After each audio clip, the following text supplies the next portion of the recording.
Bismillahirrahmanirrahim. Alhamdulillahi rabbil alamin wa bihi nasta'in ala umuri dunya waddin. Wassalatu wassalamu ala sayyidina Muhammad wa ala alihi wa sahbihi ajma'in. Subhanaka la ilma lana illa ma 'allamtana innaka antal alimul hakim. Rabbi shrah li sadri wa yassir li amri wahlul 'uqdatam min lisani yafqahu qawli. Rabbi yassir wa la tu'assir ya karim. Rabbi tammim bil khair. Allahumma salli ala sayyidina Muhammadin nur al-mudhhibi lisyani binurih wa ala alihi fi kulli lamhatin wa nafasin adada ma wasi'ahu ilmullah. Thumma amma ba'd. Assalamualaikum warahmatullahi ta'ala wabarakatuh. Alhamdulillah, sidang pendengar yang dirahmati Allah Subhanahu wa taala, kita dipertemukan oleh Allah Subhanahu wa taala bagi bersama-sama kita mendengar, membaca hadis-hadis baginda sallallahu alaihi wasallam berdasarkan kepada kitab 40 hadis perihal zaman kini. Seperti biasa tuan-tuan, saya harap kita dapat sama-sama mengongsikan live ini supaya manfaatnya dapat kita sebarkan kepada lebih ramai pendengar di luar sana.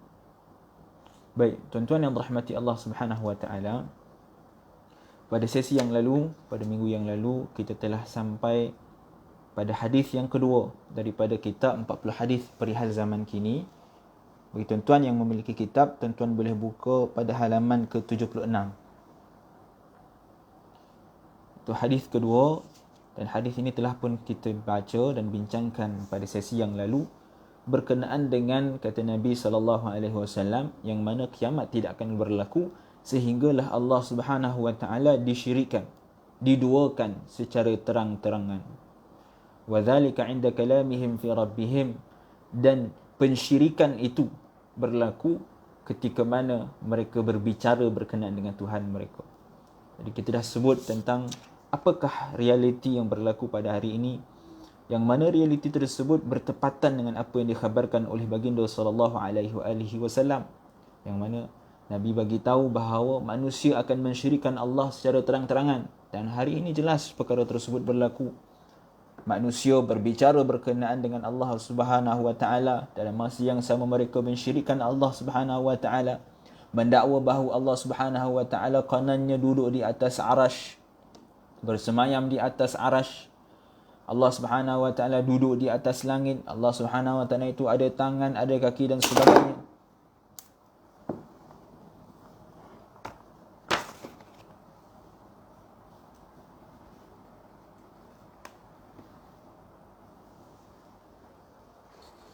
Maaf ya, maklumlah, stand dah lama, kejap tetangga.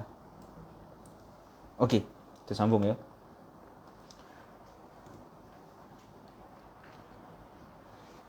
Jadi Nabi SAW beritahu dalam hadis tadi yang mana manusia akan mensyirikkan Allah Subhanahu wa taala secara terang-terangan ketika mana mereka berbicara tentang Tuhan mereka dengan mengatakan bahawa Tuhan mereka mempunyai tangan, kaki dan sebagainya.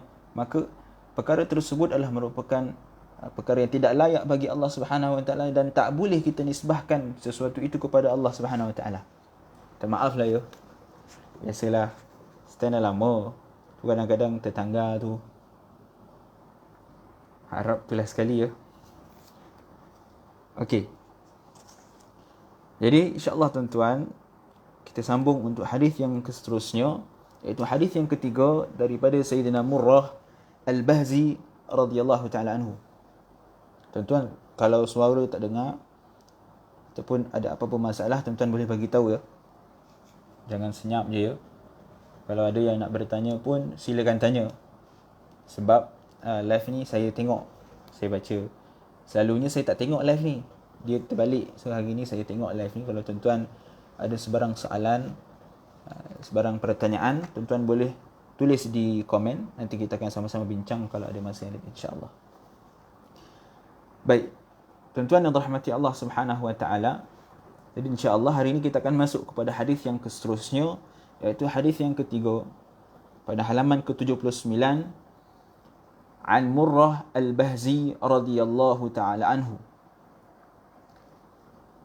An Murrah al-Bahzi radhiyallahu anhu أنه سمع رسول الله صلى الله عليه وسلم يقول لا تزال طائفة على الحق ظاهرين على من ناوأهم وهم كالإناء بين الأكلة حتى يأتي أمر الله وهم كذلك. رواه الطبراني. Maksud dia daripada Sayyidina Murrah al-Bahzi radhiyallahu ta'ala anhu bahawa sesungguhnya beliau mendengar Rasulullah sallallahu alaihi wasallam bersabda, sentiasa akan ada kelompok manusia yang akan terus berada dalam kebenaran menghadapi orang-orang yang memusuhi mereka. Mereka itu umpama bekas di antara orang yang sedang makan sehinggalah datangnya perintah Allah dan mereka tetap kekal seperti itu. Hadis ini diriwayatkan oleh Al-Imam At-Tabarani di dalam Mu'jam Al-Kabir nombor hadis 754. Sidang pendengar yang rahmati Allah Subhanahu wa taala, di hadis ini diriwayatkan oleh Sayyidina Murrah al-Bahzi. Siapa dia Sayyidina Murrah al-Bahzi? Sayyidina Murrah al-Bahzi seperti mana disebutkan oleh Ibnu Hajar dalam Al-Isabah fi Tamyiz as-Sahabah, kata beliau Murrah al-Bahzi ini dikenali sebagai Ka'b ibn Murrah al-Bahzi, ataupun beliau juga dikenali sebagai Murrah bin Ka'b al-Bahzi as-Sulami. Yani ada dua nama bagi Sayyidina Murrah ini. Yang pertama Ka'ab bin Murrah, yang kedua Murrah bin Ka'ab. Jadi menurut Imam Ibn Hajar terdapat dua nama yang dinisbahkan kepada Sayyidina Murrah al-Bahzi perawi kepada hadis kita pada hari ini. Tetapi menurut Ibnu As-Sakan dan Abu Umar, kata mereka kebanyakan ulama' hadis dan ulama' yang membincangkan berkenaan dengan ar-rijal, dengan perawi-perawi hadis, mereka menyebutkan sebagai Ka'ab bin Murrah, bukan Murrah bin Ka'ab. Jadi yang paling masyhur nama beliau adalah Ka'ab bin Murrah al-Bahzi radhiyallahu ta'ala anhu. Walaupun masih ada pendapat lain yang mengatakan bahawa dia sebenarnya dua orang yang berbeza. Yang pertama adalah Ka'ab bin Murrah al-Bahzi, yang kedua adalah Murrah bin Ka'ab. Dua orang yang berbeza. Yang pertama berada di Syam dan yang kedua berada di Basrah. Orang yang meriwayatkan hadis daripada ulama yang berada di Basrah adalah orang yang lain daripada Murrah bin Ka'ab, ataupun Ka'ab bin Murrah yang berada di Basrah adalah orang yang lain, dan orang yang meriwayatkan hadis daripada Ka'ab bin Murrah yang berada di Syam adalah orang yang lain. Di antara yang meriwayatkan hadis daripada Ka'ab bin Murrah ini adalah Abu al-Ash'ath as-San'ani dan Shurahbil bin Samt, antara ulama' ataupun perawi yang meriwayatkan hadis daripada Sayyidina Ka'ab bin Murrah radhiyallahu ta'ala anhu. Jadi Sayyidina Ka'ab bin Murrah ini tuan-tuan, beliau merupakan seorang sahabat yang mana ketika berlakunya peperangan Siffin, beliau berada di sebelah pihak Sayyidina Muawiyah radhiyallahu ta'ala anhu. Kita tahu bagaimana peristiwa peperangan Siffin, iaitu peperangan yang berlaku di antara dua kelompok umat Islam. Selamat ulang tahun. Terima kasih Ustaz Khairul Anwar. Kita sambung ya. Jadi peperangan Siffin adalah peperangan yang berlaku di antara dua kelompok umat Islam. Yang pertama adalah kelompok Sayyidina Ali karamallahu wajhahu alaihi salam. Yang kedua adalah kelompok Sayyidina Muawiyah radhiyallahu ta'ala. Peperangan Siffin ini kita tahu berpunca daripada ketidakpuasan hati sebahagian sahabat yang ingin menuntut bela di atas pembunuhan Sayyidina Uthman. Apabila Sayyidina Uthman wafat dibunuh dan Sayyidina Ali menaiki pemerintahan, beliau dilantik sebagai khalifah umat Islam.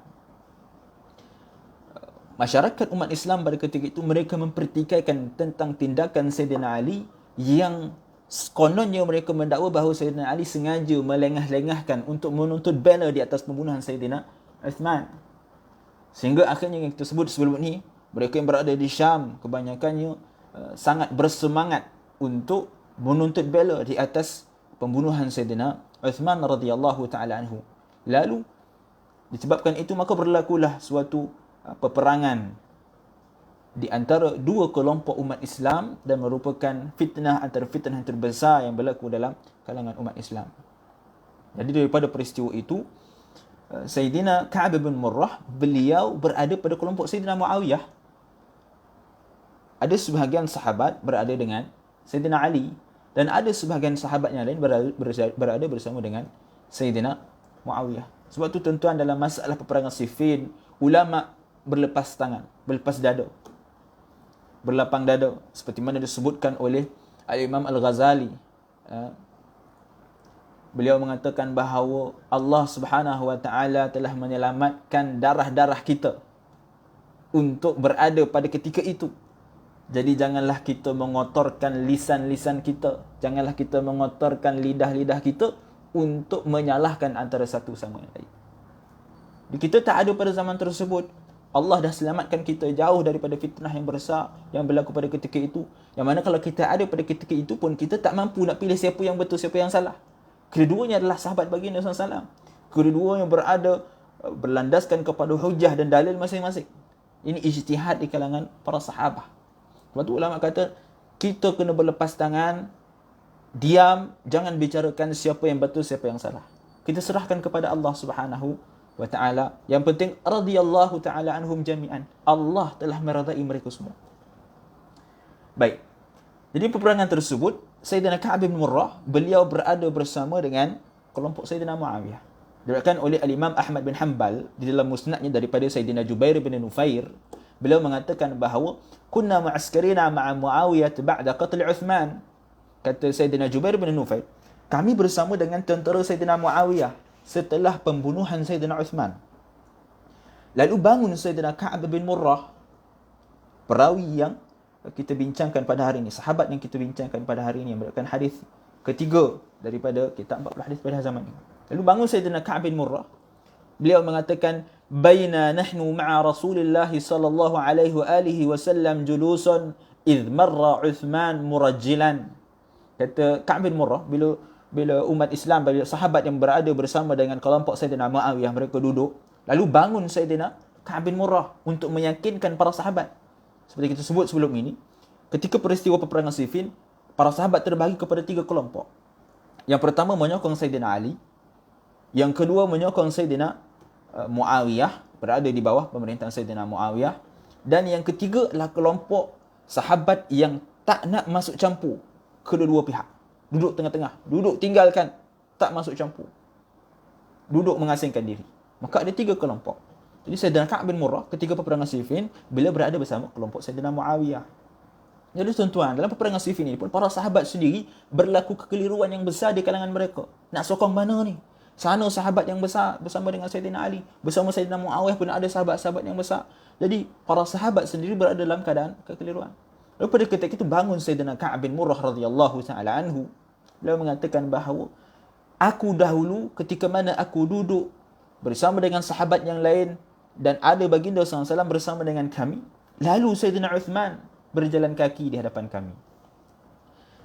Faqala Rasulullah sallallahu alaihi wasallam, bila lalu Sayyidina Uthman, Nabi SAW bersabda, la takhrujanna fitnun min tahti qadamai hadha yawma idzin wa man ittaba'ahu 'ala al-huda.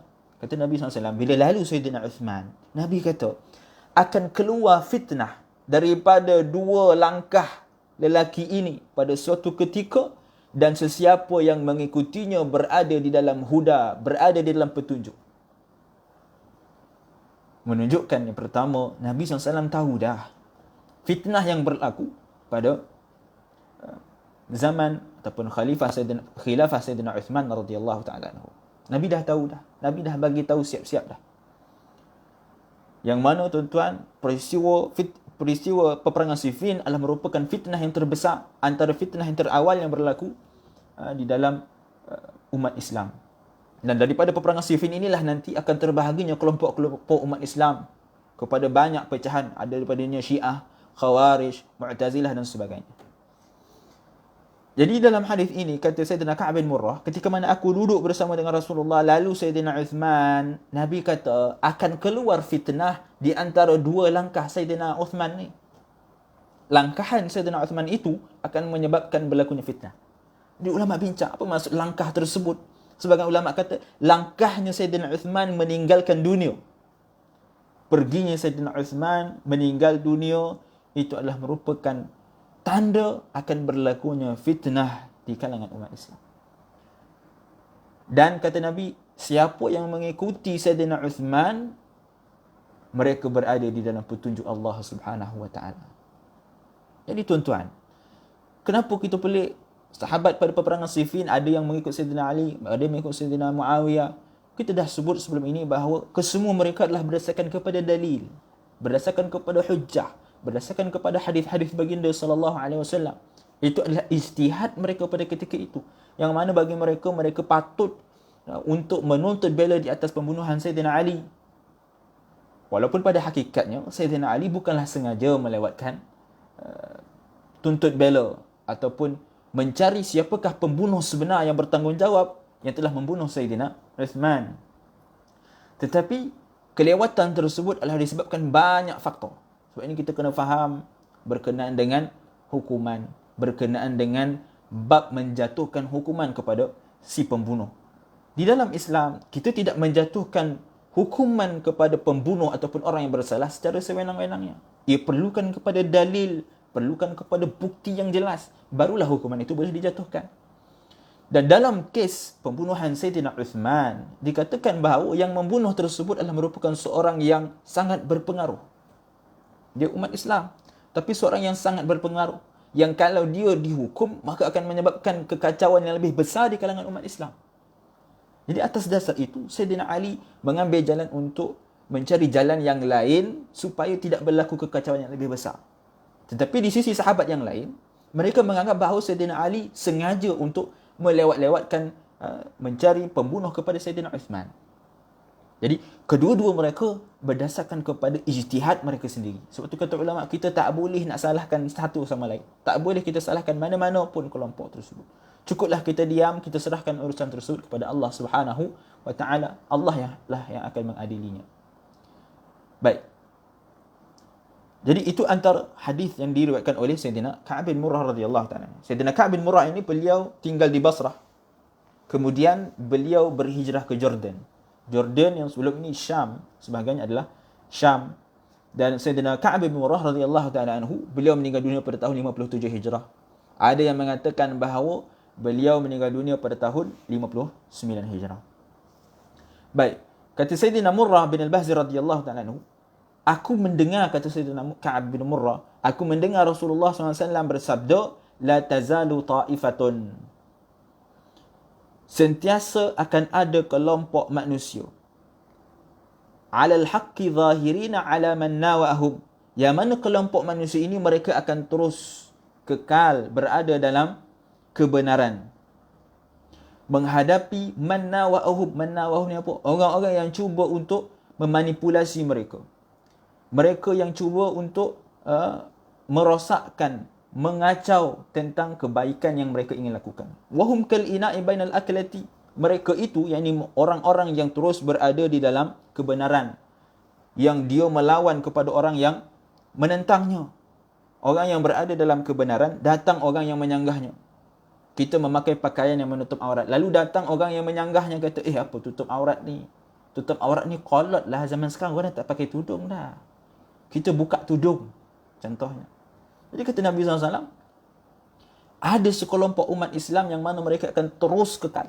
Ada orang kata tak payah pakai tudung, pakai pakaian biasa-biasa, pakaian yang ranggi sikit lah, tak payahlah pakai elok benar. Tetapi ada kelompok yang Nabi kata mereka akan tetap berada dalam kebenaran. Mereka akan melawan orang yang cuba melawan mereka. Ada orang kata tak payah pakai tudung, kata, siapa kata tak payah pakai tudung? Tudung itu daripada syariat Islam. Baru-baru ni kita dengar, ada orang yang kata dalam Al-Quran tidak ada perintah menutup tudung. Tidak ada perintah memakai tudung. Ini musibah. Dan perkara ini pun telah diberitahu oleh baginda SAW. Hari ini tuan-tuan, kalau kita keluar kepada masyarakat, kita akan berjumpa dengan bermacam-macam jenis manusia yang cuba menyanggah kita daripada untuk terus berada di dalam kebenaran, berada di dalam kebaikan. Nabi kata, orang yang akan terus kekal berada dalam kebaikan pada akhir zaman, mereka itu umpama makanan di atas hidangan yang dimakan oleh kelompok-kelompok manusia. Jadi orang yang menentang orang yang berada dalam kebenaran ini, dia akan mengejarkan, istilah kita mengejarkan orang yang baik, yang terus kekal dalam kebenaran, seperti mana mereka memakan makanan dalam hidangan. Lalu kata Said Abdul Aziz bin Siddiq Al-Ghumari, hadis ini merupakan hadis yang mutawatir. Hadis ini berada pada martabat mutawatir. Mutawatir kita dah bincang pada awal-awal pengajian dahulu, iaitu mutawatir ni apa? Hadis yang diriwayatkan oleh sebilangan besar di kalangan para perawi, sehingga kan bilangan tersebut mustahil mereka berpakat untuk menipu. Jadi kata Said Abdul Aziz bin Siddiq Al-Ghumari, hadis ini diriwayatkan oleh perawi yang sangat ramai sehingga sampai kepada martabat mutawatir. Di samping itu, kata Said Abdul Aziz, terdapat pada riwayat ini lafaz yang menjelaskan keadaan kelompok tersebut pada waktu itu. Dalam sabdaan, situasi mereka dengan manusia lain diumpamakan seperti dalam sabdaan Rasulullah SAW, umpama bekas di antara orang-orang yang sedang makan. Ada dalam hadis lain yang diriwayatkan oleh Al-Bazzar daripada Sayyidina Thauban radhiyallahu taala anhu, yang mana kata Nabi SAW, yushaku al-umamu an tatada'a alaikum kama tatada'a al-aklatu ila qas'atiha. Faqala qailun wa min qillatin nahnu yawma idzin qala bal antum yawma idzin kathir walakinnakum wutha'un ka wutha'i sayli wa la yanzi'anna Allah min suduri aduwwikum al-mahabata minkum wa la yaqdhifanna Allah fi qulubikum al-wahna. Faqala qailun ya Rasulullah wa man wahn? Qala hubbud dunya wa karahiyatul maut. Hadis yang masyhur yang kita sering dengar, yang mana kata Nabi SAW hampir akan berlaku kepada umat, yang mana mereka akan diserang, akan dikejarkan, akan dimusnahkan seperti mana manusia yang sedang memakan makanan dalam hidangan. Pada zaman tersebut mereka makan di dalam hidangan dulang. Hari ini kita sebut dulang. Makan secara berjamaah. Makan ada dulang, kita makan secara ramai dalam satu dulang. Jadi Nabi menggambarkan keadaan umat Islam pada ketika itu. Ini pada ketika akhir zaman, mereka adalah seumpama orang yang tengah memakan hidangan secara beramai-ramai.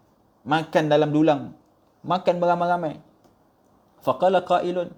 Jadi sahabat tanya, wa min qillatin nahnu yawma idzin? Adakah sebab kami sikit pada ketika itu, wahai Rasulullah? Nabi kata, bal antum yawma idzin kathir. Bahkan kalian pada ketika itu lebih ramai daripada mereka. Walakinnakum wutha'un ka wutha'is sayl. Ramai, tetapi hanyalah seperti buih di lautan. Wala yanzi'anna Allah min suduri aduwikum al-mahabata minkum. Dan kata Nabi SAW, Allah akan mencabut rasa gerun musuhmu terhadap umat Islam. Pada akhir zaman, kata Nabi, ketika mana umat Islam diserang dengan begitu hebat,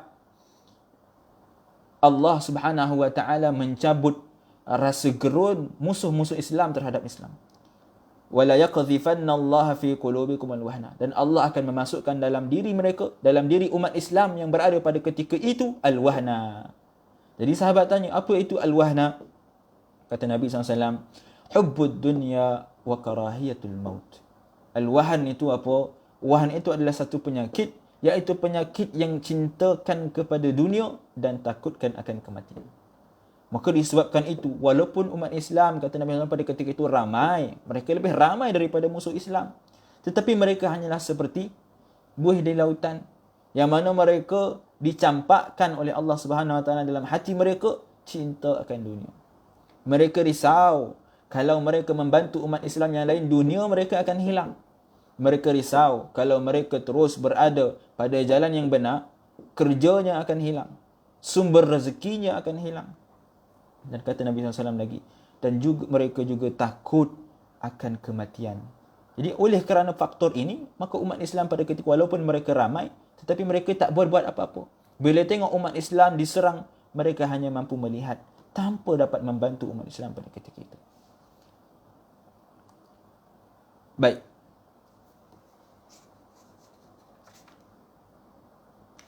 Seterusnya, maksudnya kata Said Abdul Aziz lagi, tidak terkecuali seorang pun selain dari kelompok itu akan terus menghalang, menghina mereka serta menyakiti mereka dengan pelbagai jenis gangguan. Tidak ada kesalahan kelompok ini kepada mereka yang menyebabkan mereka perlu untuk melakukan seperti itu, melainkan kerana kelompok ini berada di atas jalan Allah yang lurus dan berpandukan kepada petunjuk Allah Subhanahu Wa Taala serta menyuruh kepadanya. Dia kata Said Abdul Aziz bin Siddiq Al-Ghumari, tak ada seorang pun selain daripada kelompok yang Nabi sebut ini, yakni kelompok yang akan terus berada pada jalan yang benar, akan terus menyerang orang-orang yang berada pada jalan yang benar ini. Mereka akan terus menghina, mencaci, mengganggu mereka. Sedangkan kata Hasan Abdul Aziz, dia tak ada sebab pun kenapa dia nak ganggu. Suka hati orang lah nak pakai tudung. Suka hati orang lah tak nak minum arak. Orang nak puasa. Orang nak semayang. Kenapa nak ganggu?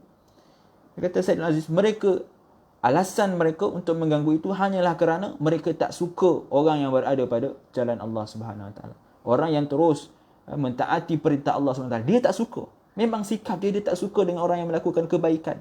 Akhirnya dia menghina orang yang melakukan kebaikan, mencaci orang yang melakukan kebaikan, mencari kesalahan orang yang melakukan kebaikan. Dia kata Said Abdul Aziz lagi, walaupun begitu, perkara ini sedikit pun tidak mengganggu gugat mereka dan tidak pula menghalang mereka daripada apa yang mereka lakukan demi menjelaskan kebenaran kepada musuh-musuh mereka. Walaupun mereka diserang, walaupun mereka dikeji, walaupun mereka dihina, tapi mereka akan terus tetap kekal berada pada jalan yang benar. Dia tak goyah, dia tak gusar. Mereka yakin dengan apa yang telah mereka pegang, apa yang telah mereka lakukan. Mereka juga menyeru kepadanya dalam keadaan senang dan suka. Mereka mengajak, bukan sekadar mereka duduk seorang-seorang, tak mengajak orang lain untuk melakukan kebaikan. Dia juga mengajak kepada musuh-musuh Islam untuk melakukan kebaikan, sama ada dalam keadaan yang senang ataupun suka. Mereka yang terus kekal seperti itu sehinggalah datangnya perintah Allah seperti yang dinyatakan di dalam hadis. Perintah Allah di sini maksud dia apa? Perintah Allah ini adalah berlakunya kiamat. Baik. Hadis yang keempat daripada Sayyidina Umamah radhiyallahu taala anhu. Bismillahirrahmanirrahim. Wa biqal an Abi Umamah radhiyallahu taala anhu an Nabi sallallahu alaihi wasallam qala كيف أنتم إذا طغت نساؤكم وفسق شبابكم وتركتم الجهاد قالوا إن ذلك لكائن يا رسول الله قال نعم وأشد منه سيكون كيف أنتم إذا لم تأمروا بالمعروف وتنهون عن المنكر قالوا وكائن ذلك قال نعم وأشد منه سيكون كيف أنتم إذا رأيتم المعروف منكرا ورأيتم المنكر معروفا قالوا وكائن ذلك قال وأشد منه سيكون قال كيف إذا أمرتم بالمنكر ونهيتم عن المعروف قالوا وكائن ذلك قال وأشد منه سيكون يقول الله تعالى بي حلفت لأتيحن لهم فتنة يسير الحليم فيها حيران. Hadis yang keempat ini adalah hadis yang mana Nabi SAW menjelaskan tentang keadaan manusia pada akhir zaman. Pada suatu ketika, orang yang baik akan menjadi kebingungan. Dia jadi confused bila dia buat kebaikan. Dia tak tahu sama ada kebaikan itu sebenarnya kebaikan ataupun kemungkaran. Sebab apa? Kerana pada zaman tersebut, orang menganggap kebaikan sebagai kemungkaran dan kemungkaran sebagai kebaikan. Jadi kita baca maksud hadis ini daripada Sayyidina Abu Umamah radhiyallahu taala anhu. Daripada Nabi SAW, baginda telah bersabda, bagaimanakah kalian jika para wanita melampaui batas? Para pemuda menjadi fasik dan kalian meninggalkan jihad. Para sahabat bertanya, adakah itu benar-benar akan terjadi wahai Rasulullah? Bagi dia menjawab, ya, bahkan lebih dahsyat daripada itu akan terjadi. Bagaimana kalian jika kalian tidak mengajak kepada kebaikan dan melarang daripada kemungkaran? Para sahabat bertanya lagi, adakah itu pun akan terjadi? Bagi dia menjawab, ya, bahkan lebih dahsyat daripada itu akan terjadi. Nabi kata lagi, bagaimanakah kalian jika kalian melihat perkara kebaikan itu sebagai kemungkaran, manakala melihat perkara mungkar itu sebagai kebaikan? Para sahabat berkata, adakah itu benar-benar akan terjadi? Baginda menjawab, ya, bahkan lebih dahsyat daripada itu akan terjadi. Baginda bersabda lagi, bagaimanakah jika kalian menyuruh kepada kemungkaran dan menghalang dari kebaikan?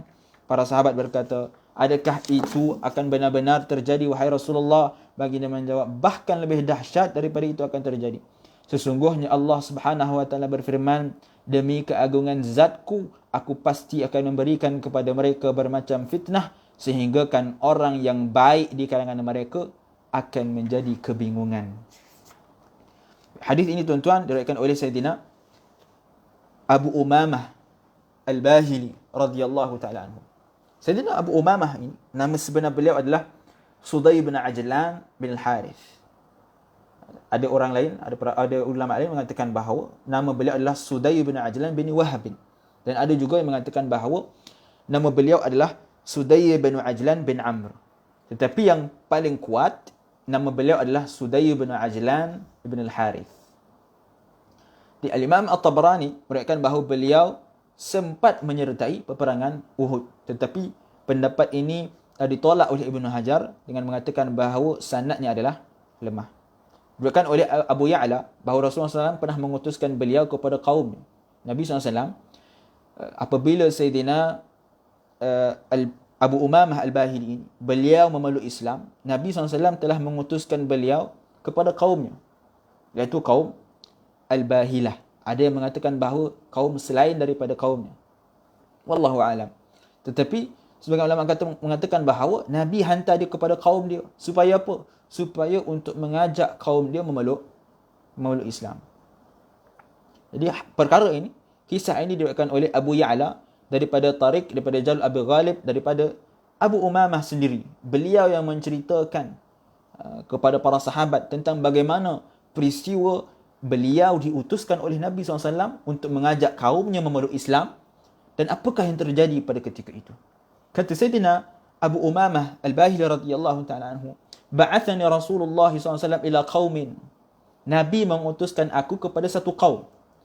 Jadi Abu Umamah sebut Nabi utus kepada satu kaum.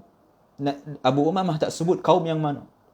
Oleh kerana itu berlakunya perbezaan pendapat di kalangan ulama, sama ada Abu Umamah Al-Bahili dihantar kepada kaumnya, iaitu kaum Bahiliyah, ataupun kepada kaum selainnya. Itu kata Sayyidina Abu Umamah Al-Bahili, Nabi menghantar aku kepada kaumku. Fantahaitu ilaihim wa ana tawin wa hum ya'kuluna dam. Dan bila aku sampai kepada kaum tersebut, aku berada dalam keadaan yang sangat lapar dan dahaga. Perjalanan yang jauh daripada Madinah kepada kaum tersebut, untuk bertemu dengan kaum tersebut. Bila sampai sahaja bertemu dengan kaum tersebut, beliau berada dalam keadaan yang sangat haus dan lapar. Dan pada ketika itu juga, kaum tersebut sedang memakan darah, meminum darah. Ini antara tabiat perilaku kaum-kaum jahiliyah yang mana mereka menjadikan darah sebagai makanan dan minuman. Bila Sayyidina Abu Umamah Al-Bahili radhiyallahu ta'ala anhu dia sampai kepada kaum tersebut, yang mana kaum itu sedang meminum darah, lalu kaum itu mengatakan kepada Sayyidina Abu Umamah Al-Bahili, halumma, jomlah join sekali, jom kita minum darah sekali. Kaum ini mengajak Sayyidina Abu Umamah untuk minum darah bersama-sama dengan mereka. Jadi apa kata Sayyidina Abu Umamah Al-Bahili? Dia kata, ji'tu anhakum an hadha. Aku datang ke sini adalah untuk menghalang engkau, menghalang kalian daripada meminum darah. Macam mana aku nak minum darah bersama dengan kalian? Sedangkan agama yang aku pegang pada hari ini adalah agama yang melarang untuk meminum ataupun memakan darah. Dia kata Abu Umamah, dalam keadaan yang aku sangat lapar, aku sangat dahaga, tetapi aku terpaksa untuk menolak perkara tersebut kerana perkara tersebut dilarang di dalam Islam. Fanimtu wa ana maghlub. Sehinggalah akhirnya, kata Sayyidina Abu Umamah Al-Bahili, aku tertidur disebabkan terlalu lapar dan terlalu dahaga. Bahkan ada riwayat mengatakan bahawa beliau pengsan kerana terlalu lapar, dah tak mampu dah untuk menahan daripada kelaparan. Ini kita melihat bagaimana tata cara contoh para sahabat. Yang mana kalau kita ikut hukum Islam, kalau berada dalam keadaan yang darurah, keperluan yang sangat mendesak, kita dibenarkan untuk memakan makanan yang haram kerana untuk menjaga nyawa. Tetapi Sayyidina Abu Umamah Al-Bahili radhiyallahu ta'ala anhu, beliau tidak mengambil jalan tersebut. Kenapa? Kalau beliau meminum darah tersebut, nescaya kaum dia akan kata apa? Tadi datang nak ajak orang masuk Islam kononnya, tapi dia sendiri pun buat perkara yang bercanggah dengan Islam. Maka oleh atas dasar itu, Sayyidina Abu Umamah tinggalkan. Dia tak makan, dia tak minum makanan yang haram tersebut. Tak apalah, biarlah dia berada dalam keadaan yang lapar. Walaupun pada hakikatnya ada riwayat mengatakan bahawa Sayyidina Abu Umamah minta makanan dengan kaum dia. Dia kata, kau bagilah makanan lain dan tak nak minum darah tu dah. Bagilah makanan lain yang boleh dan makan. Kambing ke, chicken chop ke kan. Kaum dia tak nak bagi. Dia kata, kalau kau nak minum, nak makan, ambil darah ni. Yang lain tak dapat dah. Dan Sayyidina Abu Umamah Al-Bahili akhirnya dia pengsan. Dia tertidur. Dia terlalu lapar Sayyidina Abu Umamah Al-Bahili. Dalam tidur tersebut, Sayyidina Abu Umamah Al-Bahili beliau bermimpi, yang mana beliau didatangi oleh seseorang yang membawakan kepadanya satu bekas air susu. Dia kata Sayyidina Abu Umamah, fa akhadtuhu wa syarabtuhu. Bila ada orang tiba-tiba datang dalam mimpi tersebut, bawakan susu kepada aku pun minum susu tersebut. Faqadhani batni wa syabi'tu wa ruwiyat. Kata Sayyidina Abu Umamah, aku minum susu tersebut sehingga aku menjadi kenyang. Kalau mengikut logik, kita minum susu, kita tak kenyang. Kita minum susu biasanya hilang dahaga. Tetapi susu yang diminum oleh Abu Umamah dalam mimpi ini menyebabkan perutnya rasa kembung. Dah tak boleh nak masuk dah. Dia minum sehingga dia terlalu kenyang dan tak boleh dah nak minum makanan yang lain dah. Tak boleh nak makan makanan yang lain. Tak boleh nak minum lagi dah. Cukup dah. Sebab terlalu kenyang.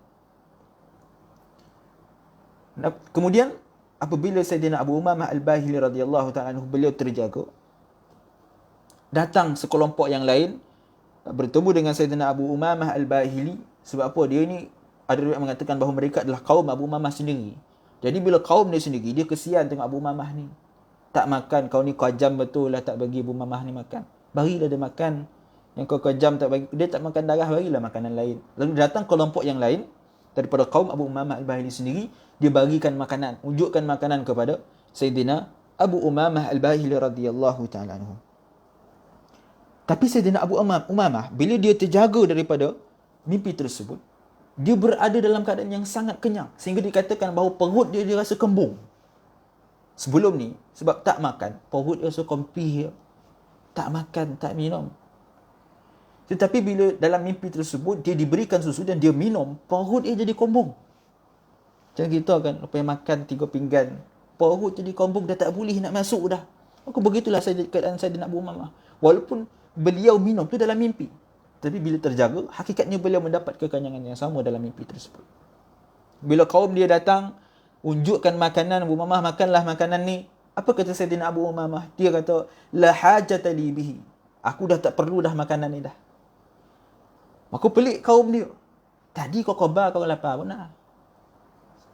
Sampai pengsan, orang kata. Sampai kau tertidur, dek tahan lapar tu. Ni orang unjukkan makanan, kau jual mahal pula. Ambil lah, kata kaum dia. Maka kata Sayyidina Abu Umamah Al-Bahili radhiyallahu ta'ala anhu, dia kata, tadi ketika mana aku pengsan, ketika mana aku tidur, aku bermimpi ada seseorang yang memberikan kepada aku minuman, susu. Dan aku meminum susu tersebut sehingga aku menjadi kenyang dan aku dah tak boleh nak makan apa dah. Perut aku dah terlalu kenyang. Sehingga ada riwayat lain mengatakan bahawa kaum dia tak percaya. Kata kau ni membongak lah Mana boleh orang minum dalam mimpi? Akhirnya katakan bahawa Sayyidina Abu Umamah, unjuk perut dia. Kau tak percaya, kau tengok perut dia ni. Kambung dia minum susu tadi. Dan daripada peristiwa tersebutlah kaumnya ataupun kaum yang didakwahkan oleh Sayyidina Abu Umamah itu memeluk Islam. Ini antara karamah yang disebutkan yang berlaku kepada para sahabah. Keajaiban khawariqul adah, perkara yang mencari-cari adat. Kalau ikut logik akal, tak mungkin orang yang makan dalam tidur, minum dalam tidur, dalam mimpi, boleh jadi kenyang bila dia jaga. Kok macam tu lah. Sadap kita puasa sok kan. Doa kita mimpi minum air sedap-sedap. Bangun kenyang ya. Jadi kebiasaannya tidak berlaku seperti itu. Kita mimpi makan macam mana sadap pun lah. Kok kita bangun, kita tak akan rasa kenyang. Sebab nama pun makan dalam mimpi. Tetapi keajaiban Allah Subhanahu wa ta'ala, keagungan Allah Subhanahu wa ta'ala, Allah mentakdirkan minuman dalam mimpi boleh memberi kekenyangan. Maka jadi daripada perkara tersebut akhirnya kaum Sayyidina Abu Umamah Al-Bahili radhiyallahu ta'ala anhu memeluk Islam. Jadi Sayyidina Abu Umamah Al-Bahili, beliau menetap di Mesir selepas pembukaan kota Mesir. Dan kemudian beliau berpindah, berhijrah ke Hims. Hims ni berada di Syam. Sayyidina Abu Umamah ni diriwayatkan bahawa beliau pernah meminta kepada Rasulullah SAW untuk mati syahid. Dia kata apa? Hadis ini diriwayatkan oleh Raja' ibn Haywah daripada Sayyidina Abu Umamah sendiri. Dia kata, ansya'a Rasulullah SAW ghazwan fa'ataituhu. Satu ketika, Nabi SAW ingin pergi berperang. Tak disebutkan peperangan apa. Tapi Nabi nak pergi berperang. Jadi bila Sayyidina Abu Umamah ni dengar Nabi nak pergi perang, dia pun datang kepada Nabi. Dia kata, ya Rasulullah, wahai Rasulullah, ud'u li bi syahadah. Kau tolong doakan dan untuk dapat syahadah, wahai Rasulullah. Dan nak mati syahid. Ini para sahabat kita sebutkan. Yang mana mereka nakkan mati syahid. Tak ada penyakit wahan yang kita sebutkan sebelum ini, yang mana takutkan kematian. Para sahabat mereka nak mati. Mereka minta kepada Rasulullah untuk diberikan syahid. Sebab apa? Kalau dalam perang, kita sengaja mematikan diri kita. Kita ambil parang sebilah, ambil pedang sebilah. Kita poi serang musuh. Seolah-olah kita sengaja membunuh diri. Maka pada ketika itu hukumnya adalah bunuh diri. Jadi tak boleh untuk kita sengaja mematikan diri kita kerana dia dianggap sebagai bunuh diri. Jadi macam mana nak dapat syahid ni? Syahid ini adalah kurniaan daripada Allah Subhanahu Wa Taala. Oleh itu Sayyidina Abu Umamah dia minta kepada Nabi untuk doa dia dapat syahid. Wahai Rasulullah, bagi doa untuk dapat syahid. Tapi apa kata Nabi SAW? Nabi kata, Allahumma sallimhum wa ghanimhum. Nabi berdoa, Ya Allah, kau selamatkanlah Sayyidina Abu Umamah dan kau berilah dia harta ghanimah, harta rampasan perang. Pelik Sayyidina Abu Umamah. Dan minta supaya mati syahid. Tapi Nabi doa yang sebaliknya. Nabi doa supaya dia selamat. Bukan sekadar selamat, tapi dapat harta rampasan perang. Dia kata Sayyidina Abu Umamah lagi, bila aku pergi berperang, faghazawna wa sallimna wa ghadinna. Bila aku pergi berperang, maka aku pun selamat. Tak ada kecederaan pada diriku dan aku juga mendapat harta tersebut. Thumma ataituhu ba'da dhalik. Kemudian lepas tu aku datang balik jumpa dengan Nabi SAW. Kata dengan Nabi SAW, sebelum ni dan minta kat kau, wahai Rasulullah, doakan Dan mati syahid. Tapi kau doakan sebalik, wahai Rasulullah, doakan supaya Dan selamat dan dapat harta rampasan perang. Tapi kali ni, wahai Rasulullah, murni bi'amalin akhidhu anka yanfa'uni Allah Azza wa Jalla bihi. Dia kata, wahai Rasulullah, kau perintahkan kepada aku, kau suruh aku untuk buat satu amalan yang mana bila aku melakukan amalan tersebut akan memanfaatkan diriku. Lalu kata Nabi SAW, alaika bis-sawm fa innahu la mithla lahu. Kata Nabi SAW, wahai Abu Umamah, engkau perlulah berpuasa, kerana puasa itu tidak ada tolak tanding baginya. Ini antara kelebihan puasa yang dianjurkan oleh baginda SAW kepada Sayyidina Abu Umamah radhiyallahu ta'ala anhu. Qal, fakana Abu Umamah wa imra'atahu wa khadimuhu la yulqawna illa siyaman. Bila Nabi bagi tahu, wahai Abu Umamah, tak adalah amalan yang lebih baik daripada puasa, Sayyidina Abu Umamah Al-Bahili bersama dengan isterinya dan seorang hambanya, mereka tak pernah tidak berpuasa walaupun sehari dalam kehidupannya, selepas mendengar perintah daripada Nabi SAW tersebut. Sehingga kan, fa idza ra'aw naran aw dukhanan bin nahar fi manzilihim arafu annahu qad i'tarahum dhaifun. Sehingga kan, kalaulah tiba-tiba sehari rumah Abu Umamah Al-Bahili itu berasap, maka orang tahu dah, itu confirm rumah Abu Umamah itu ada orang ziarah. Ada orang datang ziarah. Sebab apa? Kalau ada orang datang ziarah, baru rumah itu akan berasap. Kalau tak, jangan berharap rumah itu akan berasap.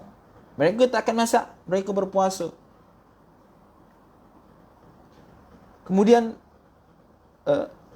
satu ketika diriwayatkan bahawa Sayyidina Abu Umamah Al-Bahili radhiyallahu ta'ala anhu ini, beliau seorang yang suka bersedekah. Cukup gemar bersedekah, menginfakkan di jalan Allah Subhanahu wa taala. Sehingga kan suatu ketika beliau mempunyai 3 dinar. 3 dinar emas. Zaman dulu mereka menggunakan dinar emas. Apabila Sayyidina Abu Umamah nak keluar pergi ke masjid, dia punya hamba dia seorang wanita. Ada isteri, ada seorang hamba wanita. Hamba wanita dia pesan kepada Abu Umamah, "Hai Abu Umamah, kau pergi keluar masjid ni, kau jangan habiskan 3 dinar tu. Kau simpanlah sikit, kita nak buat makanan untuk berbuka. Jangan kau habiskan, kan tak ada benda nak dimakan." Tapi Sayyidina Abu Umamah Al-Bahili radhiyallahu ta'ala anhu, dia pun keluar pergi masjid. Dan bila dia keluar pergi masjid, dia jumpa dengan seorang lelaki. Lelaki ni minta kepada dia, kalau dia tak duit, dia nak makan dan bagi tak makan. Sayyidina Umar berbagi 1 dirham, 1 dinar tadi yang dia miliki. Tinggal 2 dinar. Kemudian jalan lagi jumpa lagi dengan seorang, minta, "Wahai Abu Umamah, kau ada tak duit? Berilah sikit dan dah lama tak makan." Abu Umamah pun bagi lagi dinar yang kedua kepada orang yang kedua. Jalan lagi. Bila jalan lagi jumpa orang yang ketiga. Orang yang ketiga minta kepada Abu Umamah. Pun Abu Umamah bagi. Kok kita lah kan, duit dah tinggal cukup-cukup, tak ada kerja kita nak bagi orang tu. Kita simpan. Kadang-kadang duit kita lebih pun kita simpan. Ini kan kalau cukup-cukup. Tapi Sayyidina Abu Umamah, dia punya hamba dah pesan dah. Kau ada 3 dinar ini, kita nak guna untuk buka so. Jangan kau habiskan. Sebab hamba dia dah tahu dah perangai Sayyidina Abu Umamah ni. Dia memang gamar bersedekah. Jangan ada orang minta, dia akan bagi. Ini sikap para sahabat. Yang mana mereka tidak akan menolak permintaan manusia. Ada orang minta, dia akan bagi. Ada orang minta, dia akan bagi. Jadi bila dah diberi kepada dinar yang ketiga, balik Sayyidina Abu Umamah. Balik ke rumah, hamba dia tanya, wahai Abu Umamah, ada lagi tak 3 dinar tadi? Abu Umamah kata, tak ada dah. Tadi ada orang minta dan berikan semua. Maka marah hamba dia ni. Oh gitulah kan, kau adalah hamba. Pandai-pandai kau lah nak marah. Seperti dan lah, duit dan. Kan? Tapi Sayyidina Abu Umamah dia tak marah. Dia kata, tak apalah. Allah bagi rezeki, kau janganlah risau. Kan? Hamba dia risau. Ni nak buka ni. Mana nak cari duit? Nak beli makanan untuk berbuka. Lalu hamba dia ni pun keluar lah. Dan lah pergi Tia. Abu Umamah dah pergi habiskan semua 3 dinar yang ada. Macam mana nak beli makanan untuk berbuka? Dia pun keluar. Pergi pinjam kepada orang. Pergi pinjam beli makanan yang lain. Beli makanan untuk berbuka. Dia pun balik. Bila balik, dia selak bawah tilam Abu Umamah. Dia nampak ada kepingan dinar emas yang sangat banyak. Jadi dia kata, oh patutlah Abu Umamah ni tak heran benar dengan 3 dinar tadi. Kosat ni banyak duit dia sorok bawah bantal lah. Kata si hamba ni. Jadi dia pun makan, berbuka seperti biasa. Bila dah buka, Sayyidina Abu Umamah, dia selak bantal dia nampak ada dinar emas. Dia marah, dia terperanjat. Dia panggil hamba dia. Dia tanya, mana datang dinar emas ni? Siapa yang letak memandai-mandai letak kat katil dan ni? Kata hamba dia, dan pun tak tahu. Dan ingatkan duit kau. Kau yang menyimpan bawah tu. Patut kau tak risau. Sayyidina Abu Umamah kata, tu bukan duit Dan. Dan tak tahu mana datang. Duit Dan dah bagi ke semua orang. Dan tak ada simpan duit bawah tilam ni dah. Akhirnya Sayyidina Abu Umamah dia kata, mungkin ini adalah rezeki daripada Allah Subhanahu wa Ta'ala. Tuan-tuan, ini dalam kehidupan kita. Tawakalnya para sahabat kepada Allah Subhanahu wa Ta'ala. Mereka tak risau tentang duit mereka. Mereka keluarkan ke semua duit mereka. Kenapa? Kerana mereka yakin dan pasti bahawa rezeki itu Allah akan bagi. Macam mana susah pun Allah akan bagi rezeki kepada dia. Kemudian tuan-tuan yang rahmati Allah Subhanahu wa Ta'ala, sehingga kan dikatakan bahawa Sayyidina Abu Umamah ni sebabkan dia susah, dia banyak berhutang sehingga beliau meminta kepada Nabi SAW untuk doakan kepada beliau, mudahkan urusan, dan Nabi mengajarkan kepada beliau doa supaya untuk dibebaskan daripada kepayahan, kesempitan hidup dan bebanan hutang. Baik. Sayyidina Abu Umamah Al-Bahili radhiyallahu ta'ala anhu, beliau meninggal dunia pada tahun 86 Hijrah, dan ketika itu beliau berusia 106 tahun. Ini umur Sayyidina Abu Umamah Al-Bahili ketika mana beliau meninggal dunia. Panjangnya umur Sayyidina Abu Umamah Al-Bahili, dan kata ulama, panjangnya umur ini antara sebab atas berkat doanya Nabi SAW. Kan dia minta tadi kepada Nabi untuk mati syahid. Nabi doakan apa kepada dia? Allahumma sallimhum. Ya Allah, selamatkan dia. Berikan kesejahteraan kepada dia. Daripada berkat doa tersebut, umur Sayyidina Abu Umamah Al-Bahili ketika meninggal dunia adalah 106 tahun. Umur yang panjang bagi umat Nabi Muhammad SAW. Baik. Jadi Sayyidina Abu Umamah Al-Bahili dia kata, Nabi SAW bersabda, Kaifa antum idha tagat nisa'ukum. Bagaimana kalian? Nabi tanya kepada para sahabat, wahai para sahabatku, bagaimanakah kalian kalau para wanita melampaui batas dan lelaki menjadi fasik, wa taraktumul jihad, dan kalian meninggalkan jihad? 3 benda yang cukup besar. Perempuan yang melampaui batas. Melampaui batasnya apa? Maksudnya perempuan menjadi perempuan-perempuan yang tidak menutup aurat, perempuan yang tidak bersikap seperti seorang wanita, dan begitu juga dengan lelaki. Lelaki menjadi fasik, melakukan dosa-dosa kepada Allah Subhanahu wa Ta'ala secara terang-terangan, tidak berpuasa, minum arak dan sebagainya. Wa taraktumul jihad, dan kalian meninggalkan jihad. Sahabat tanya, inna dhalika lakainun ya Rasulullah. Benda itu akan terjadi ke wahai Rasulullah? Kenapa sahabat tanya? Sebab perkara itu adalah perkara yang mustahil di sisi sahabat pada ketika itu. Bagi sahabat, mustahil wanita akan menjadi seteruk itu dan lelaki akan menjadi seteruk itu. Bahkan lebih teruk lagi, mereka meninggalkan jihad. Kerana pada zaman para sahabah, mereka berlumba-lumba untuk pergi berjihad seperti mana kita bincangkan sebelum ini.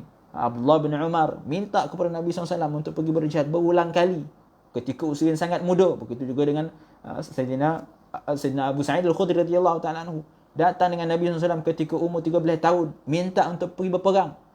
Tak sabar-sabar nak pergi berperang.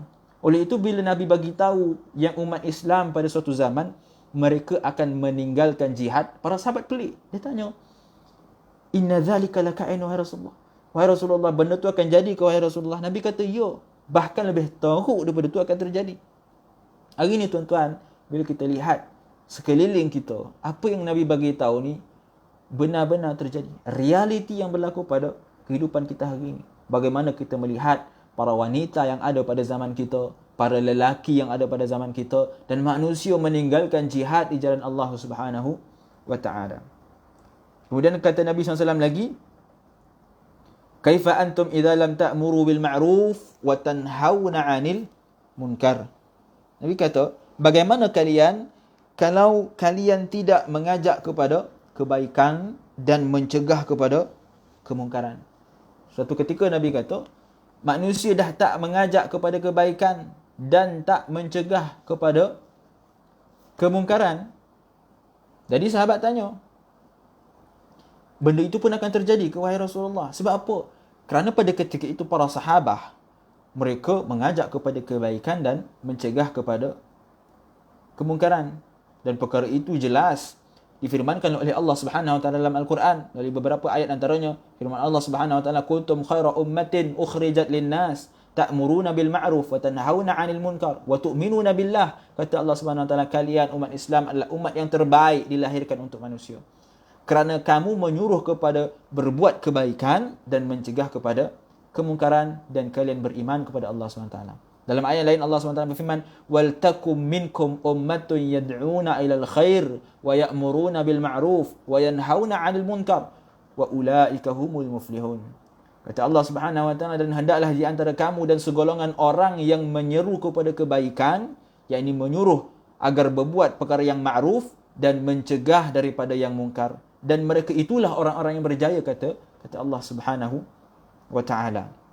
Jadi daripada ayat-ayat ini jelas menunjukkan Allah Subhanahu wa taala memerintahkan kepada umat Islam untuk berdakwah di jalan Allah Subhanahu wa taala dengan mengajak kepada kebaikan dan mencegah kepada kemungkaran. Oleh itu para sahabat tanya, para sahabat pelik, wahai Rasulullah, akan terjadi ke perkara tersebut wahai Rasulullah? Orang dah tak nak ajak dah kepada kebaikan dan dah tak nak dah mencegah kepada kemungkaran. Walaupun pada hakikatnya bila kita bincangkan berkenaan apakah hukum amar ma'ruf nahi munkar, ada orang kata amar ma'ruf nahi munkar itu adalah wajib, mesti dilakukan. Siapa yang tak lakukan berdosa. Siapa yang nampak kesalahan dan dia tak menegur, tak mencegah kesalahan ataupun keburukan tersebut, maka dia berdosa. Begitu juga dengan mengajak kepada kebaikan. Siapa yang tak mengajak orang lain untuk melakukan kebaikan, maka dia berdosa. Perkara ini dibincangkan oleh para ulama dengan cukup panjang.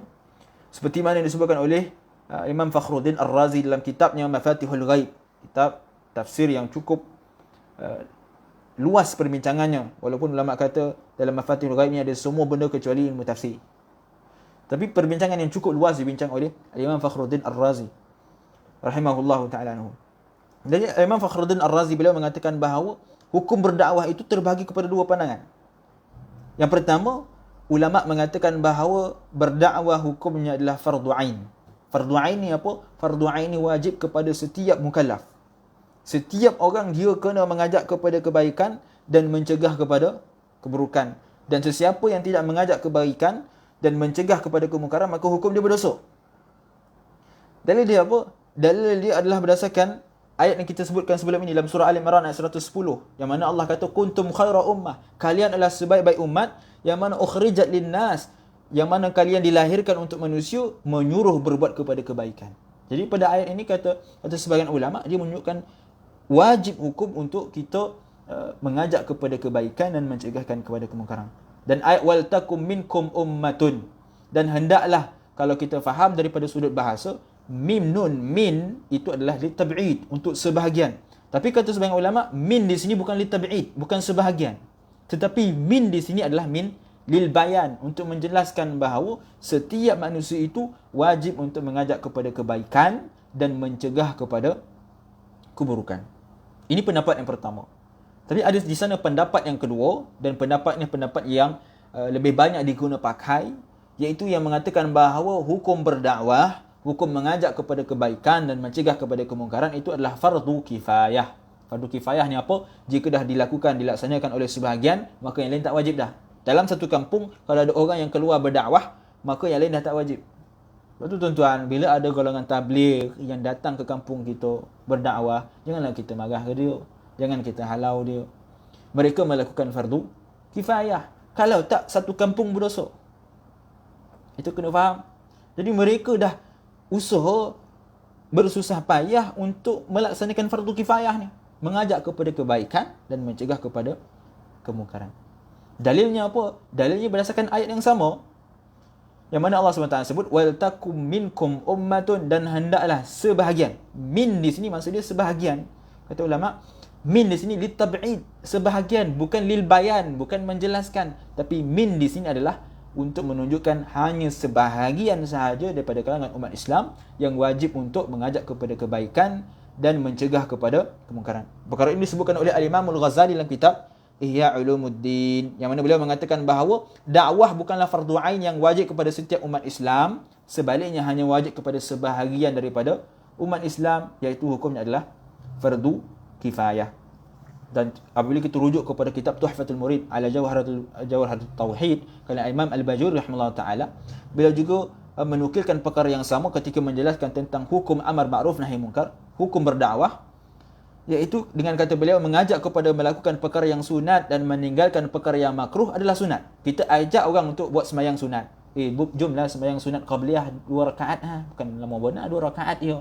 Maka kata Al-Imam Al-Bajuri, hukumnya adalah sunat. Hukum mengajak perkara yang sunat adalah sunat. Begitu juga meninggalkan perkara yang makruh. Contoh perkara yang makruh apa dia? Contoh perkara yang makruh, kita katalah, kita ambil pendapat ulama yang kata isap rokok makruh. Walaupun ada ulama kata haram. Khilaf di kalangan ulama tentang hukum isap rokok.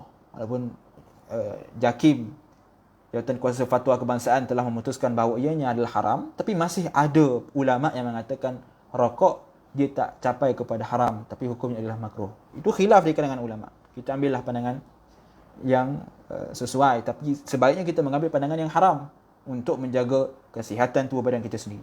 Ala kuliah, kalaulah kita katakan bahawa hukumnya adalah makruh. Jadi kata ulama, hukum kita mencegah orang untuk berhenti isap rokok itu adalah sunat.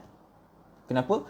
Kerana isap rokok itu adalah makruh jika kita ambil pandangan ulama yang mengatakan hukum isap rokok adalah makruh. Ini sekadar contoh untuk kita nampak gambaran. Jadi mengajak kepada perkara yang sunat ataupun mencegah kepada perkara yang makruh, itu hukumnya sunat menurut Al-Imam Al-Bajuri rahimahullahu ta'ala. Manakala mengajak orang untuk melakukan perkara yang wajib dan meninggalkan perkara yang haram, itu adalah fardu kifayah. Kita nampak kawan kita tak semayang, maka pada ketika itu hukumnya adalah fardu kifayah untuk kita ajak dia semayang. Kalau ada satu office, ada 5 orang yang tak semayang, semua orang yang 5 orang semayang, 10 orang yang 5 orang tak semayang, 10 orang semayang. 10 orang ni dia semayang, dia tak ajak pun yang 5 semayang, maka ke 10 ni berdosa. Sebab apa? Sebab dia tak mengajak kepada kebaikan dan mencegah kepada kemungkaran. Tak mengajak orang melaksanakan solat dan tak mencegah orang daripada meninggalkan solat. Maka pada ketika itu, bila mengajak kepada kebaikan yang wajib dan mencegah daripada kemungkaran yang haram, maka hukumnya adalah fardu kifayah. Kalau salah seorang tak buat, maka kesemua berdosa. Tapi kalau daripada 10 orang tadi, seorang dia kata, jomlah kita pergi semayang, dia nak ataupun tak, itu adalah hak dia. Kita tak boleh nak paksa dia. La ikraha fid din, tidak ada paksaan dalam agama. Tapi yang paling penting untuk kita melepaskan kewajipan kita, kita ajak dia. Jomlah pergi semayang. Kan, dan tengok kau dah berbulan-bulan tak pergi semayang, jomlah semayang. Maka dengan kita mengajak itu, telah mengangkat hukum wajib kepada orang yang melaksanakan salat. Telah mengangkat kefarduan daripada 10 orang tadi yang semayang tadi. Dan kata Imam Al-Bajuri lagi, wajib untuk mengajak kepada kebaikan yang kita sebut tadi, fardu kifayah tadi, wajib jika yang pertama, orang yang nak mengajak tu mempunyai ilmu pengetahuan. Kalau dia pun tak faham tentang hukum, dia pun tak faham tentang benda yang dia nak ajak orang laksanakan, tapi jadi macam mana dia nak ajak? Dia pun tak semayang, dia pun tak tahu semayang macam mana, tapi dia ajak orang semayang. Maka pada ketika itu kata Al-Imam Al-Bajuri, dia tak wajib. Yang wajib bagi orang yang dia tahu semayang, bila orang yang tak semayang tu tanya macam mana nak semayang, dia tak tahu nak semayang, dia boleh ajar kepada orang untuk semayang. Maka pada ketika itu dia menjadi wajib kepadanya. Yang kedua, dengan syarat bila dia ajak orang tu tak berlaku mudarat kepada dia. Mudarat ni maksud apa? Contoh, kita mencegah orang minum arak. Kita marah dia minum arak. Kau ni pula minum arak, aku tak tahu neraka diam kau. Contoh kan kita kata kat dia. Maka bila kita kata tersebut akan menyebabkan orang yang minum arak tu dia ambil botol arak tu, dia tapuk, dia pukul kepala kita. Menyebabkan mudarat kepada diri kita. Maka pada ketika itu tak wajib untuk kita mengajak kepada kebaikan dan mencegah kepada kemungkaran. Dan syarat yang terakhir yang ditetapkan oleh ulama adalah kita yakin 100% orang yang kita ajak tu dia akan ikut. Kalau kita dah tahu dia tu memang madar. Madar tu kan, tahu kan? Madar ni dogi, tongka, dan memang tak nak dengar cakap. Orang semua dah ajak dah, dia buat tak tidur je, buat tak tahu je. Maka pada ketika itu ada sebahagian ulama khilaf di kalangan ulama mazhab Asy-Syafi'i sendiri. Sebahagian ulama kata tak wajib dah. Sebab kita tahu tak ada faedah kita ajak dia. Dia memang macam tu hidup dia. Kita doa lah dapat hidayah. Walaupun ada sebahagian ulama kata walaupun begitu kita kena cuba usaha untuk mengajak dia daripada melakukan kebaikan. Maka itu mengajak kepada kebaikan dan mencegah keburukan. Kata Nabi SAW, satu zaman manusia dah tak heran dah. Mereka dah tak mengajak kepada kebaikan dan tidak pula mencegah kepada kemungkaran. Sahabat tanya, boleh jadi ke Rasulullah? Nabi kata bahkan lebih teruk daripada itu akan berlaku. Hari ini kita lihat di sekeliling kita bagaimana manusia dah meninggalkan untuk mengajak kepada kebaikan dan mencegah kepada kemungkaran. Zaman dulu tuan-tuan, kalau kita perhatikan sekeliling kita, masyarakat kita yang tua akan menegur yang muda. Bila nampak ada anak kawan dia buat salah, dia akan tegur, kau ni pula macam ni perangai kau ni, macam pelosit perangai kau, contoh. Ayah yang lain akan menegur ataupun akan report kepada ayah yang ayah dia. Kau ni anak kau ni kau jagalah sikit, tengok bersepah perangai, contoh. Tapi hari ni orang dah tak buat dah perkara tu. Perkara ditinggalkan. Sebab apa? Anak Dan, kau lah mandai-mandai, pandailah dia nak jaga anak Dan dan ajar anak Dan. Kau lah mandai-mandai nak marah anak Dan. Hari ni. Jadi apa yang Nabi SAW bagi tahu tu dah pun berlaku pada zaman kita. Yang mana manusia dah tak heran dah untuk mengajak kepada kebaikan, mencegah kepada kemungkaran. Akhir orang kata, suka kau lah nak dia. Orang Togo kan marahlah abah suka dia lah. Biarlah nak dia, bukan nak kita. Jadi ini yang Nabi gambarkan. Yang mana manusia akan meninggalkan kepada mengajak kebaikan dan mencegah kepada kemungkaran. Bahkan lebih teruk itu Nabi kata apa? Idza amartum bil munkar, dahlah tak mencegah kepada kemungkaran. Bahkan lebih teruk daripada itu, mereka akan mengajak pula kepada kemungkaran. Wa nahaitum 'anil ma'ruf, dan mencegah kepada orang yang buat kebaikan. Dahlah tak nak buat kebaikan, dia duk cegah pula orang buat kebaikan. Dia nampak orang sedekah, dia tak nak bersedekah, tapi dia buat hal supaya orang tu tak bersedekah. Dia kata ini mesti riak ni. Habis semua dia post Facebook ni, riak lah semua ni, nak menunjuk-nunjuk. Dahlah dia tak bersedekah, orang bersedekah dia pergi tuduh. Dia pergi burukkan orang tu supaya orang tu tak bersedekah. Maka ini kata guru kami perangai macam kerengga. Dia bukan nak makan rambutan tu dah, tapi bila orang ambil, dia akan gigit.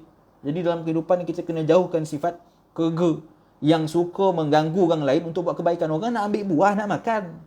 Kau tak nak makan, duduklah diam-diam. Tapi kerengga ni kerja apa? Dia dah lah tak nak makan. Orang nak makan, dia pula pergi kacau.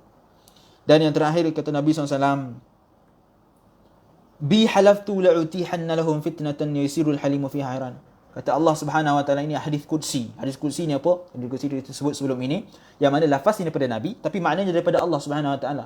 Dia bukan Al-Quran. Al-Quran lafaz dan makna daripada Allah. Tapi hadis qudsi lafaz Nabi yang sebut, tapi maknanya daripada Allah Subhanahu Wa Taala. Nabi kata, Allah berfirman, aku bersumpah demi zatku, la'utihanna lahum fitnatan yasirul halimu fiha hairan. Aku akan menyebabkan satu fitnah kepada umat Islam, umat manusia, sehingga fitnah itu menyebabkan orang yang baik jadi kebingungan. Dia pula pelik. Bila dia nak buat kebaikan, orang marah. Kau ni pula pakai tudung. Zaman sekarang orang dah tak pakai tudung dah. Orang free hair. Kebebasan bermasyarakat, kebebasan hidup. Tak perlu kepada tudung-tudung ini. Tudung semua kolot zaman dulu. Orang yang baik jadi kebingungan. Patut dia yang tak pakai tudung lah yang rasa bersalah. Ini Dan yang pakai tudung, dia pula pergi marah. Maka itulah gambaran yang diberikan oleh baginda sallallahu alaihi wasallam dalam hadis ini. Kita habiskan sedikit tuan-tuan. Hadis ini dinyatakan oleh Ibn Abi Hatim dalam kitab Al-Ilal yang sanadnya la ba'sa bihi. La ba'sanya apa? La ba'sa bihi daripada hadis yang riwayat yang dhaif. Panjanglah perbincangan ulama. Hadis ini juga diriwayatkan oleh Abu Ya'la At-Tabarani dalam kitab Al-Awsat. Jadi At-Tabarani dia ada mu'jam, ada mu'jam Al-Kabir, mu'jam As-Saghir dan mu'jam Al-Awsat. Mu'jam besar, kecil, tengah-tengah.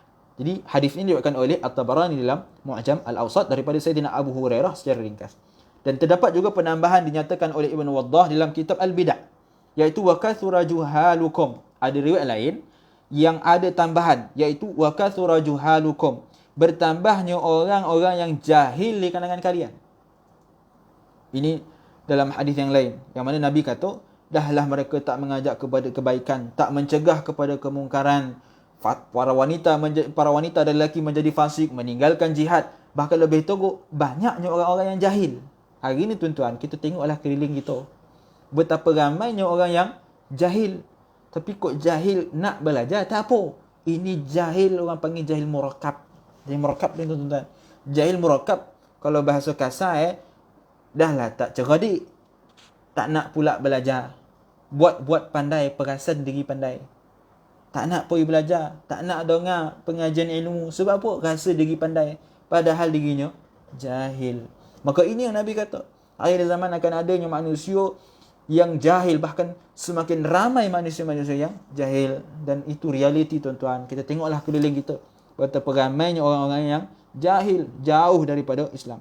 Hadis ini sangat bertepatan dengan apa yang berlaku pada zaman kini, pada zaman kita ini, bagi mereka yang memerhatikan dengan baik, kata Said Abdul Aziz, kepada lafaz dan nasnya. Kalau kita baca tuan-tuan hadis ini dengan teliti, kita akan dapati bahawa apa Nabi bagi tahu ni sebiji berlaku pada hari ini. Sungguhnya segala urusan itu hanya berada dalam kekuasaan Allah Subhanahu wa taala. Alhamdulillah tuan-tuan, insya-Allah kita sambung lagi untuk hadis yang kelima pada minggu yang akan datang dan dalam bulan Ramadan. Cuma mungkin nanti ada perubahan waktu sedikit kerana malam kita tak boleh buat sebab kita solat sunat tarawih, dan kalau buat pun saya seorang yang cakap kan. Jadi kita akan buat pada waktu yang lain, akan dimaklumkan oleh pihak Jabatan Mufti. Saya mohon maaf tuan-tuan jika ada terkasar bahasa, tersalah bicara. Yang baik itu datang daripada Allah Subhanahu wa taala, kurang dan lemah itu datang daripada diri saya sendiri. Hakikatnya keduanya datang daripada Allah Subhanahu wa taala. Wal afu minkum. Kita tangguh majlis kita dengan tasbih kafarah dan suratul Asr.